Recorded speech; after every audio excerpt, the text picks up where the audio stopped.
Hey guys, how's it going? Hope you're doing well. My name is Crown, and today I'm going to read you some very interesting stories that I hope that you're gonna love. And now, without further ado, let's go!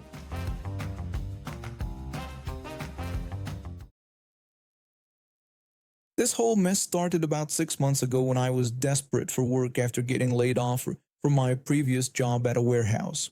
Bills don't stop coming just because you're unemployed, so when I saw an opening at this convenience store that sold alcohol and other stuff, I jumped on it. The interview was pretty casual. The manager, who I'll call the boss, basically hired me on the spot. He seemed relieved to find someone willing to work the evening shift, which should have been my first red flag. The store was always understaffed, and I soon learned why. My first day was a joke. The boss showed me how to work the register, pointed out where the cleaning supplies were, and told me to call if there were any problems. That was it. No employee handbook, no training manual, nothing about policies or procedures. When I asked about training for selling alcohol, since I'd never done that before, he just waved me off and said not to worry about it. He told me to just check IDs if someone looked young and use common sense. That was literally the extent of my alcohol sales training. No discussion about what constitutes proper identification, no explanation of when to refuse service, nothing about the legal requirements. I figured I'd learn as I went along, which is exactly what I did for the next 4 months. The work was mind-numbing but steady. I checked IDs when customers looked young, denied sales to obviously drunk people, and generally tried to use common sense. Nobody ever complained about my performance. In fact, the boss seemed happy with my work ethic since I actually showed up on time and didn't steal anything, which apparently put me ahead of some previous employees. Then came the day that changed everything. It was a Tuesday evening, pretty slow. This guy who looked maybe 25 came in wanting to buy beer. He handed me his ID and I looked at it quickly. It looked legitimate to me, so I sold him the beer. Normal transaction.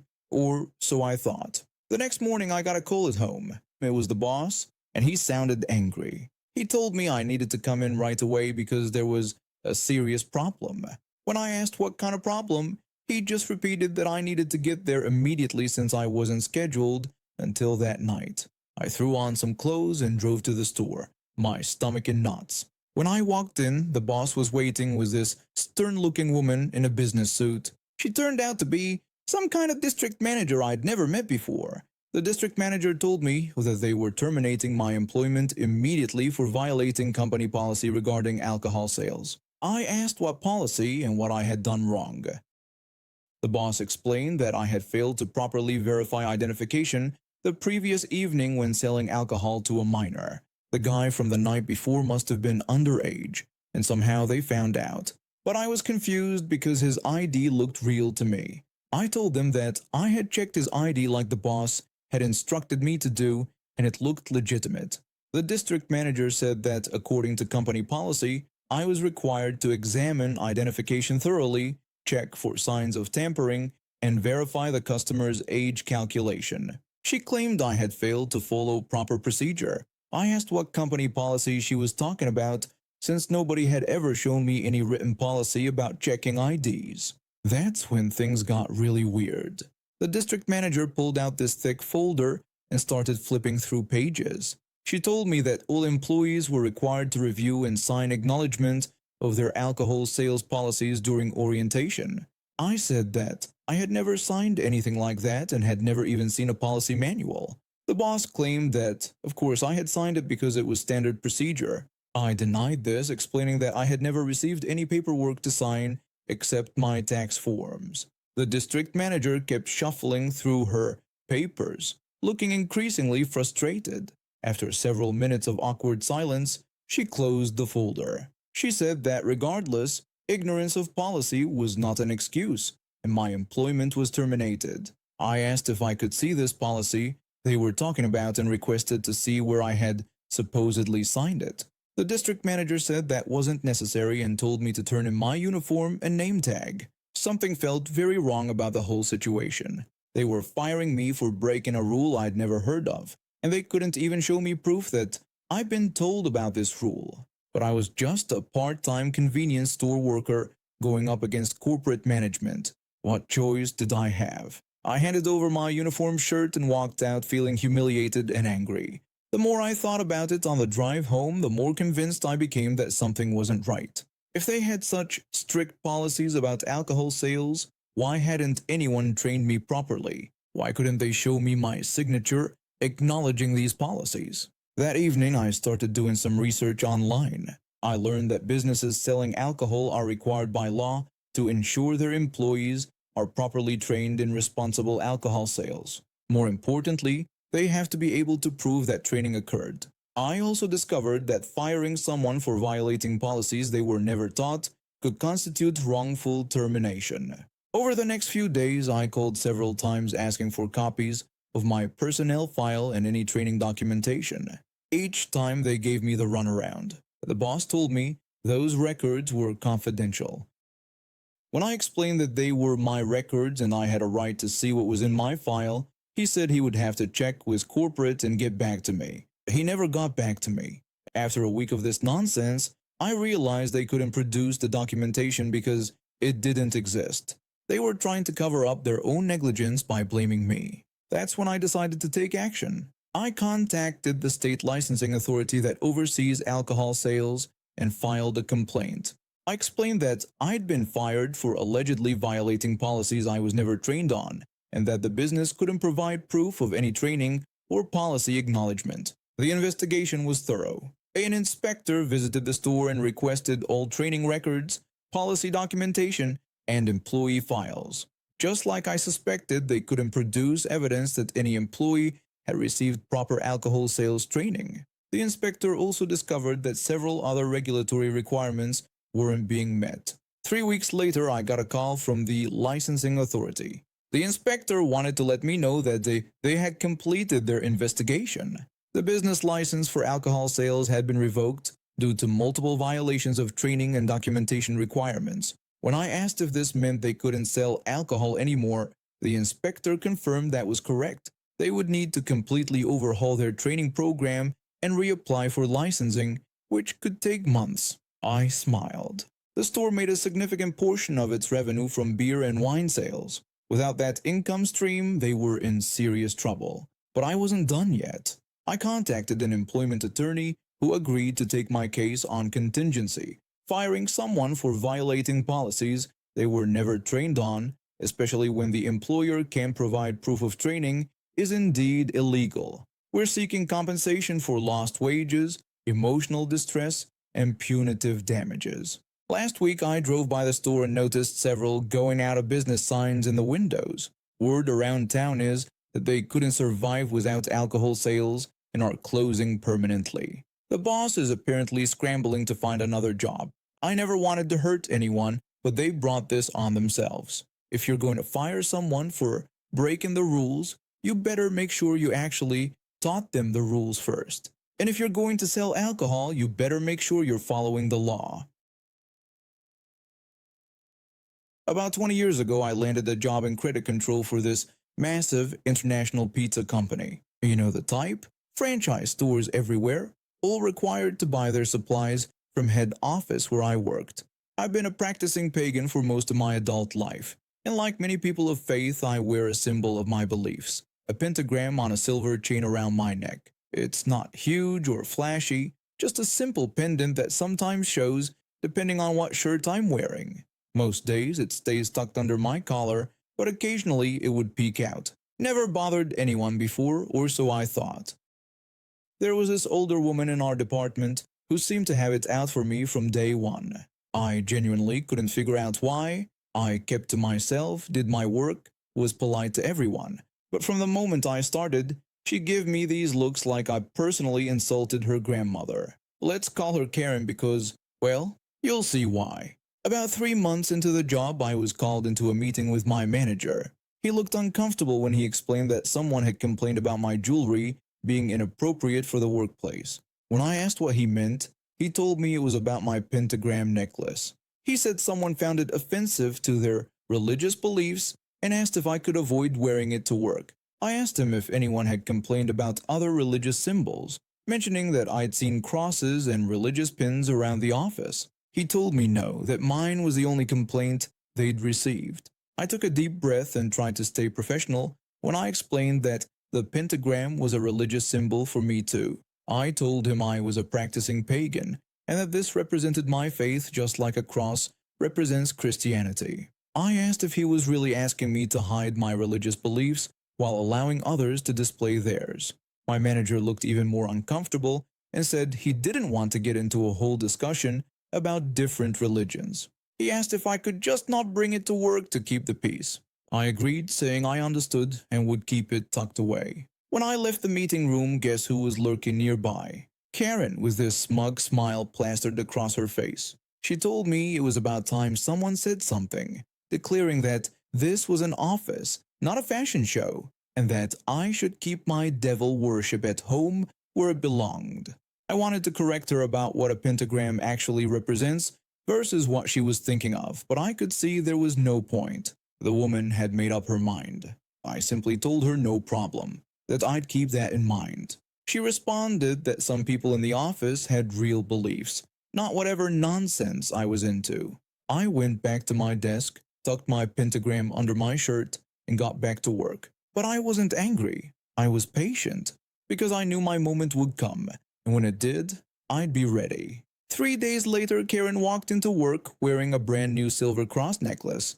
Not a small discreet one either. This thing was clearly visible, hanging right at the perfect length to catch the light. She made sure to lean over desks, turn in ways that showed it off, even adjusted it a few times to make sure everyone could see it. I watched her for about an hour, then walked to my manager's office. I told him I needed to file a complaint about someone's jewelry being offensive in the workplace.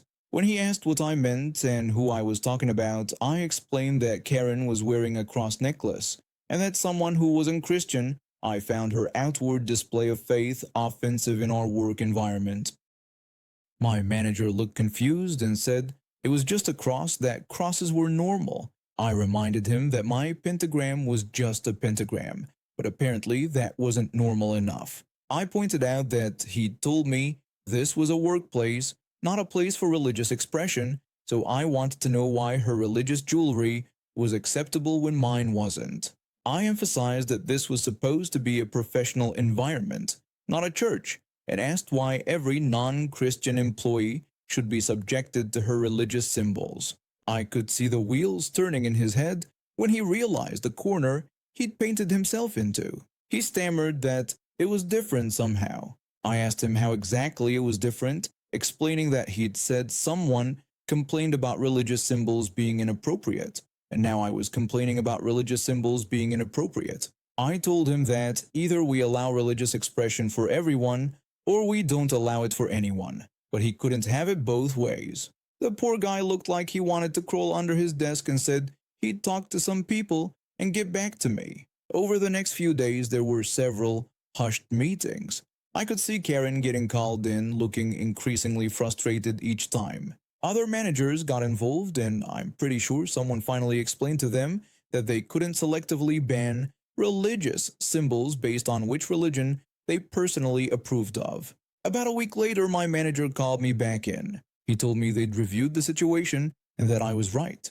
He said I could wear my pentagram because they couldn't restrict religious expression for some people and not others. I thanked him and said I appreciated him taking the time to think it through properly. He mentioned that they'd also spoken to the other employee about respecting everyone's right to religious expression. When I got back to my desk, Karen was already there, practically vibrating with anger. She declared that the whole situation was ridiculous and that a cross was completely different from my devil worship symbols. I took the opportunity to educate her, explaining that a pentagram actually represents the 5 elements in pagan belief: earth, air, fire, water, and spirit. I told her it was a symbol of protection and balance, and that she might be thinking of an inverted pentagram, or perhaps a pentacle. I emphasized that both our symbols represented our respective faiths, and both deserved equal respect in the workplace. She said she didn't care what mumbo-jumbo I believed in, and that this was a Christian country. I replied that this was also a country with religious freedom, which meant both of us got to practice our beliefs without harassment. I mentioned that I never said anything about her cross because her faith was her business, and I'd appreciate the same courtesy. She walked off to her desk looking upset. From that day forward, I made sure my pentagram was visible every single day I worked there. Not obnoxiously so, but clearly present. Karen would look at it occasionally, but she never said another word to me about it. I wasn't even remotely bothered by her wearing a cross. I've never been bothered by anyone's religious jewelry, crosses, stars of David, crescents, whatever. People's faith is their own business. But if she was going to insist that only her approved religious symbols were acceptable in the workplace, she was going to learn that discrimination works both ways. I ended up leaving that company about 6 months later for a better opportunity, but I heard through the grapevine that Karen continued to cause problems for other employees over various trivial matters. Some people just can't help themselves when it comes to trying to control others. About 6 months ago, I finally made the switch to an electric car. I've been saving up for years, and with gas prices going crazy and wanting to do my part for the environment, it felt like the right time. The car was a bit of a stretch financially, but I figured the savings on gas would make up for it eventually. Plus, there was a decent network of charging stations around town, including one right outside the big shopping center I go to for groceries. The charging station had 4 spots, and it was usually pretty quiet during weekday afternoons. I gotten into a routine of plugging in while I did my weekly shopping. The timing worked out perfectly. By the time I finished my errands, the car would be charged up and ready to go. That Tuesday started like any other. I pulled into the charging station around 2 in the afternoon. The place was empty except for one other car that looked like it was finishing up. I plugged in my car and checked the display. It showed about 25 minutes until full charge. Perfect timing for a grocery run. I was just heading toward the store entrance when this woman in a big car came screeching into the parking lot. She pulled right up next to the charging station and rolled down her window. She demanded that I move my car right away. I walked back over, thinking maybe there was some emergency or something. I asked her what was wrong. She told me she needed to charge her car immediately and that I needed to unplug and move. I looked at her car and noticed it was a regular gas car, not electric. I was confused. I told her I thought there might be some misunderstanding since this was for electric cars, and I had just started charging mine. I explained I'd be done in about 20 minutes. She said she didn't care how long it took and that she had important errands to run and couldn't wait around. She claimed her time was valuable. I tried to be reasonable and explained that I understood she was in a hurry, but I was there first, and the car needed to charge. That's when she really lost it. Her face turned red, and she started yelling about how I had no idea what her day was like. She screamed that she had a family to take care of and places to be, and that she shouldn't have to wait for some nobody who probably didn't even have anything important to do. I told her I understood she was stressed, but we all had things to do and I'd be as quick as I could. She yelled back that this was ridiculous and the world didn't revolve around me. She slammed her car door and drove off, tires squealing.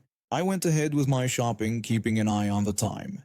About 15 minutes later, I was in the checkout line when I heard some commotion outside. Through the store windows, I could see someone near the charging station. My stomach dropped. I rushed through checkout and ran outside. There she was, the same woman from before, standing next to my car with something in her hand. When I got closer, I realized it was a knife, and all 4 of my tires were completely flat. I asked her what she had done to my car. She told me I should have moved when she told me to, and this was what happened when people didn't listen. She was still holding the knife, and my car was sitting there with destroyed tires. I asked her if she was insane and told her she couldn't just destroy someone's property because she was impatient. She insisted she had told me she had important things to do, and since I made her late, now I could deal with the results. She was waving the knife around while she yelled, and I started backing away. This woman had completely lost her mind. I told her to put the knife down so we could figure this out. She said there was nothing to figure out and that I had ruined her day, so she ruined my car. She claimed maybe next time I'd think twice about being so selfish. That's when I pulled out my phone and called the police. I stayed on the line while trying to keep my distance from this crazy woman. The moment she saw me on the phone, she panicked. She yelled that I couldn't call the cops on her because she was a mother and was just trying to get her errands done. I told her she had just slashed my tires and threatened me with a knife, so of course I was calling the police. She ran to her car and peeled out of the parking lot. I gave the dispatcher her license plate number and a description of her car. Within minutes, I could hear sirens in the distance. The police officer who arrived first took my statement and photos of the damage. He radioed in the information about the woman and her car. About 10 minutes later, we heard over his radio that they'd spotted her. The officer told me it looked like they found her and she was trying to run. He listened to his radio for a moment, then started laughing. He said I wasn't going to believe this, but her car had just died during the chase because the battery ran out. After everything she'd put me through, her own car betrayed her. The officer stayed with me while we waited for the tow truck. About 30 minutes later, another police car pulled up. The second officer walked over with a grin on his face and announced they had caught her, but she did not go quietly. The first officer asked what happened. The second officer explained that when her car died, she tried to run on foot. When they caught up to her, she started screaming about how they were ruining her life and how she was just trying to take care of her family. Then she took a swing at his partner with her purse. The first officer asked if he was joking. The second officer said no and that they had to tase her. She was in custody now and they found the knife in her car just like I had described. The whole situation was surreal. This woman had gone from zero to completely unhinged over a 20-minute wait at a charging station. The first officer turned to me and explained she was looking at assault with a deadly weapon, destruction of property, fleeing police, and resisting arrest. He said there would probably be a few other charges too once the district attorney reviewed everything. I told him I just wanted to charge my car and buy some groceries. He said some people just couldn't handle the smallest inconvenience and that I had done the right thing calling them immediately. The tow truck arrived to take my car to a tire shop and I had to call a friend for a ride home. The whole ordeal cost me almost $800 in new tires, but at least insurance covered most of it. I found out later that she'd been arrested twice before for similar outbursts, once at a restaurant and once at her kid's school. This was just her pattern of behavior finally catching up with her. The charging station incident made the local news, especially the part about her car dying during the police chase. The reporter called it instant karma, and honestly, I couldn't have scripted it better myself. She ended up pleading guilty to avoid trial and got 2 years probation plus anger management classes. She also had to pay restitution for my tires and court costs. I'm a 28-year-old software developer at a mid-sized tech company, and I've been dealing with the most insufferable coworker for the past 8 months. Let me give you some background first. I didn't go to college for computer science. After high school, I couldn't afford university, so I worked retail for a few years while teaching myself programming at night. I spent countless hours on online courses, built dozens of personal projects, and really made sure I understood the fundamentals before even applying for jobs. It took me 3 years of dedicated study and practice before I felt confident enough to call myself a developer. When I finally landed my first job 4 years ago, I was honest about my background. I never made a big deal about being self-taught because I figured what mattered was the quality of my work, not how I learned it. I've been at my current company for 2 years now, and I've built a solid reputation for writing clean, efficient code. Then this guy joined our team 8 months ago. From day one, he made it clear to everyone that he was completely self-taught and didn't need some fancy computer science degree to be a real developer.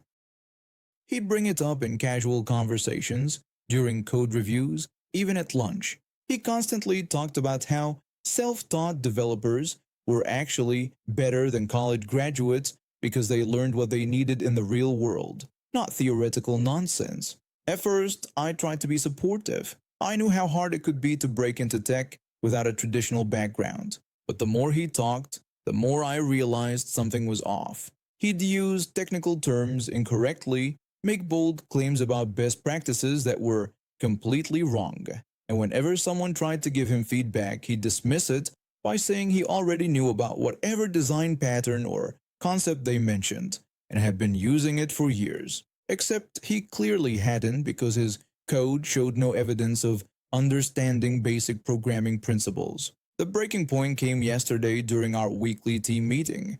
We were reviewing code for a new feature, and it was his turn to present. I pulled up his pull request beforehand and nearly choked on my coffee. The code was a disaster. Variables with names like thing1 and stuff2, functions that were 200 lines long, no error handling, hard-coded values everywhere, and worst of all, he was storing user passwords in plain text. Plain text. Any first-year computer science student would know that's a massive security risk. During the presentation, our team lead started asking questions about his authentication logic. He casually explained that he just stored the passwords directly in the database because it was more efficient that way since you didn't have to do any processing. The room went dead silent. Our security-focused colleague looked like he was about to have a heart attack. When asked directly if he was storing passwords in plain text, he confirmed it and said it was fine since our database was secure.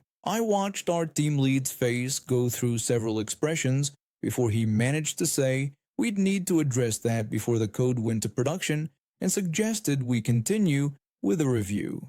The rest of the presentation was just painful. When asked about why he'd written a 300-line function instead of breaking it down, he said it was more efficient to keep everything in one place. When questioned about his variable naming, he claimed short names were faster to type.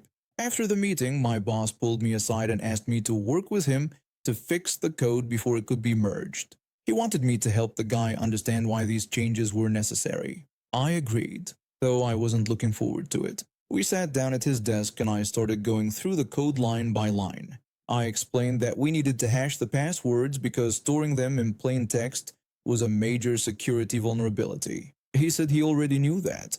When I asked why he stored them in plain text, if he knew better, he said he was just trying to get the feature working first. I took a deep breath and moved on to a massive function that was doing too many things. I told him we should break it down into smaller, more focused functions. Again, he said he already knew that. When I asked why he didn't do it then, he said he was planning to refactor it later. This continued for 2 hours. Every single piece of feedback I gave him was met with claims that he already knew that or was going to fix it. But if he knew all these things, why was his code such a mess? Finally, I got to the variable naming. I explained that the names needed to be more descriptive because Thing1 and Stuff2 didn't tell us anything about what they contained. He said he knew that and just used placeholder names while coding. I pointed out that he had submitted this for review, so these weren't placeholders anymore. Once again, he said he knew that. That's when I snapped. I told him there was nothing wrong with not knowing something, but the problem was trying to pretend he knew something when he clearly didn't. I said I could see his self-taught approach showing in the code, and it was creating extra work for everybody on the team. He went quiet for a moment, then just said, "Wow." Here I was, also self-taught, explaining to another self-taught developer why his approach wasn't working. I told him I was self-taught too, but I made sure I actually understood what I was doing before claiming I was an expert. He didn't say anything after that. We spent the next hour in awkward silence while I essentially rewrote most of his code while he watched. Today, he's been avoiding me completely. During our morning stand-up, he barely spoke, and when our team lead asked about the status of his feature, he mumbled something about working on revisions. I don't feel bad about what I said.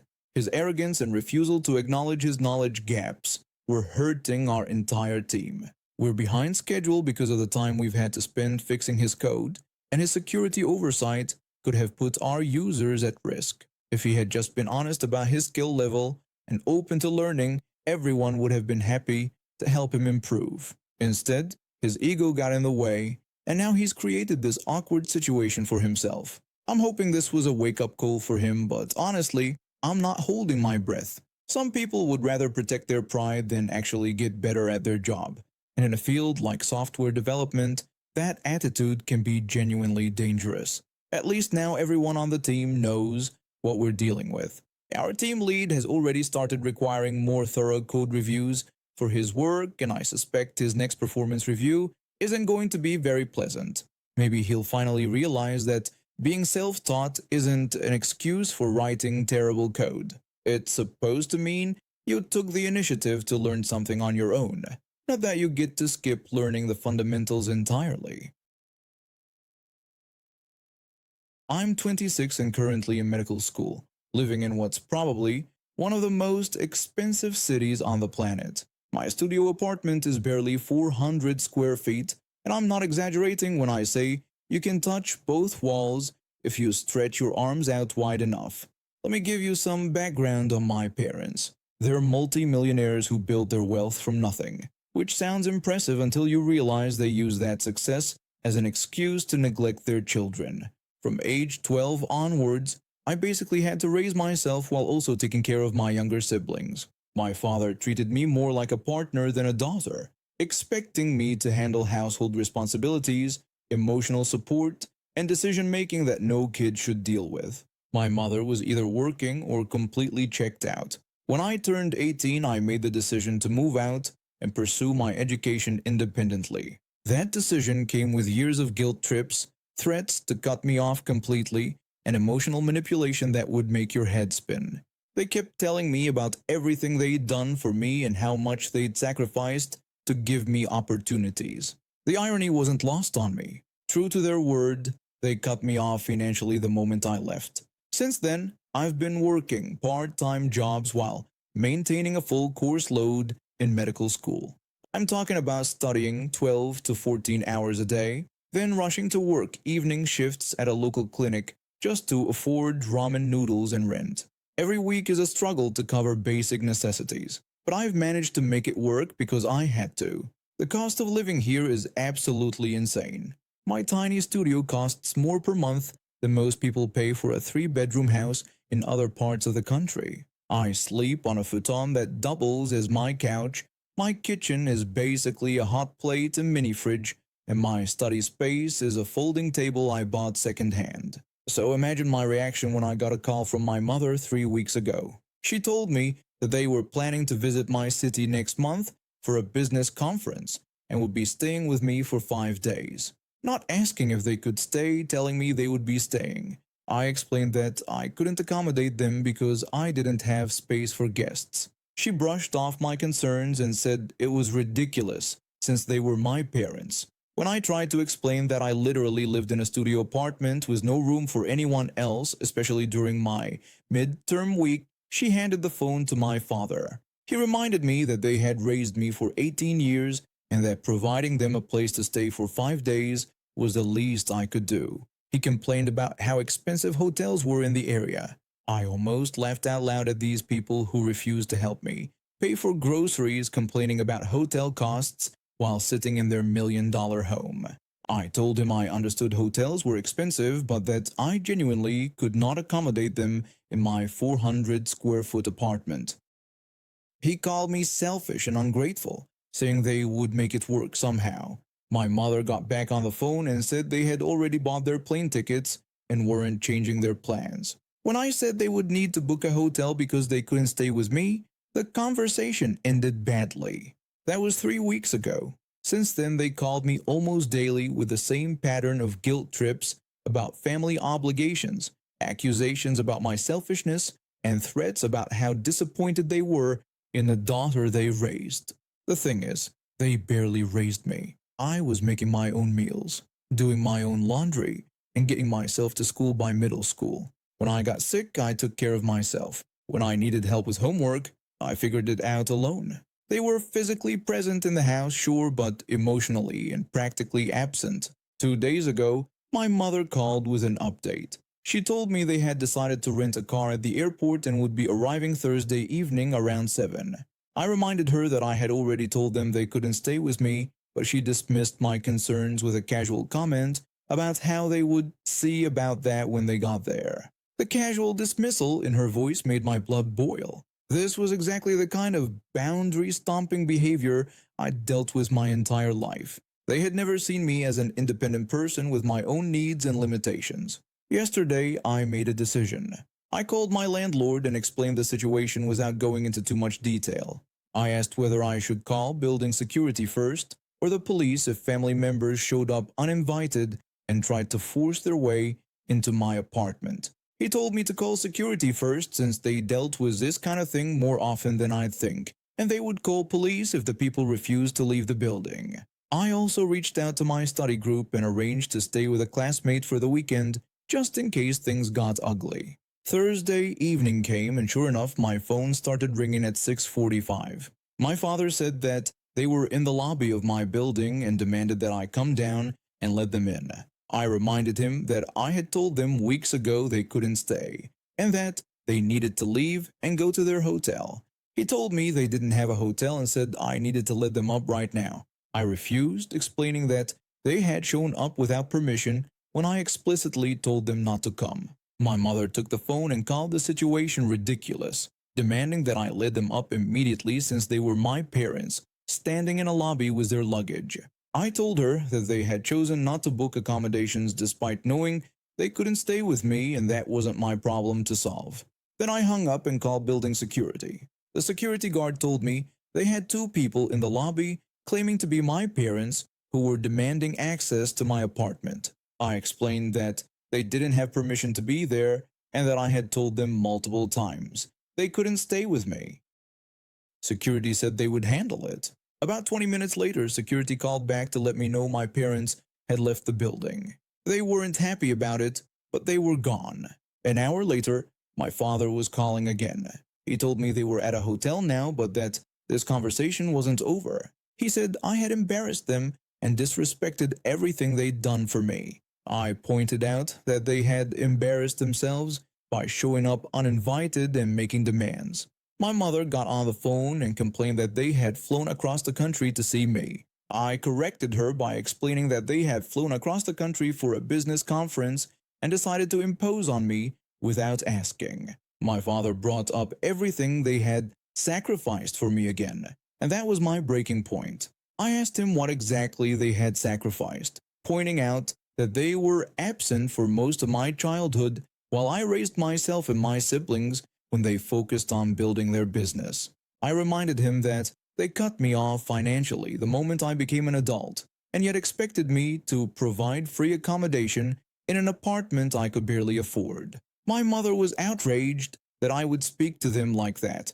I told her I was speaking to them like the adults they were, adults who should understand that showing up uninvited to someone's home was inappropriate, regardless of their relationship. When my father called me completely unreasonable, I explained that what was unreasonable was expecting their struggling student daughter to house them for free while they complained about hotel costs from their multi-million-dollar bank account. The line went quiet for a moment. Then my mother told me not to expect them to help me when I needed it. I replied that they had never helped me when I needed it anyway, and at least now I didn't have to pretend they might. I hung up and blocked both their numbers. The next morning, I got a text from my younger brother. He said our father was telling everyone that I had thrown them out on the street and refused to help family in need.